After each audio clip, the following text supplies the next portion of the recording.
This video contains news and analysis related to a recent terror attack in Kashmir. The content may include sensitive visuals and discussions that could be distressing to some viewers. Viewer discretion is advised. We strongly condemn all forms of violence and terrorism.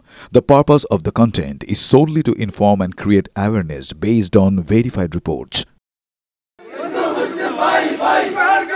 Pahalgam हत्याकांडेर प्रतिबादे Pahalgam रास्ताय এই মুহূর্তে এখানকার সাধারণ মানুষ তারা মিছিল বের করেছেন।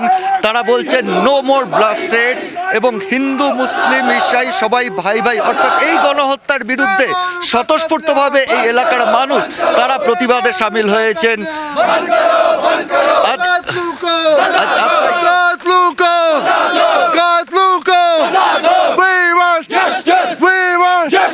कश्मीर से आवाज आया, कश्मीर से आवाज आई, कश्मीर से आवाज आई।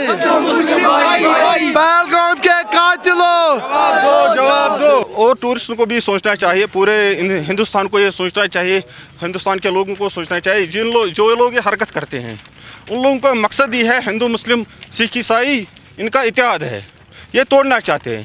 अब वो अगर वो ये बात सोचेंगे तो ये मतलब फिर वो गलत लोग कामयाब हो जाएंगे ना सर। हमारी तालीम ये नहीं है, जो लोग ये कर रहे हैं ना वो दरिंदे हैं, उनको कड़ी से कड़ी सज़ा मिलना चाहिए।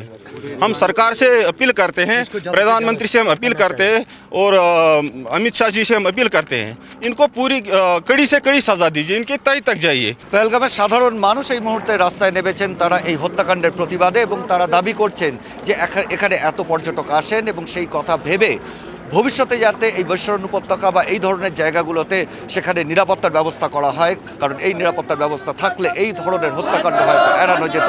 এবং তারা সামগ্রিকভাবে এই হত্যাকাণ্ডের প্রতিবাদ করে তারা জানাচ্ছেন যে এই হত্যাকাণ্ড ঘটিয়ে যেভাবে হিন্দু মুসলমান দুই সম্প্রদায়ের মধ্যে একটা ভেদাভেদ তৈরি করার চেষ্টা হচ্ছে সেটাকে তারা কোনোভাবেই সফল হতে দেবেন না। ক্যামেরায় তুষার ঘটকের সঙ্গে সিজার, TV9 বাংলা, পহেলগাম।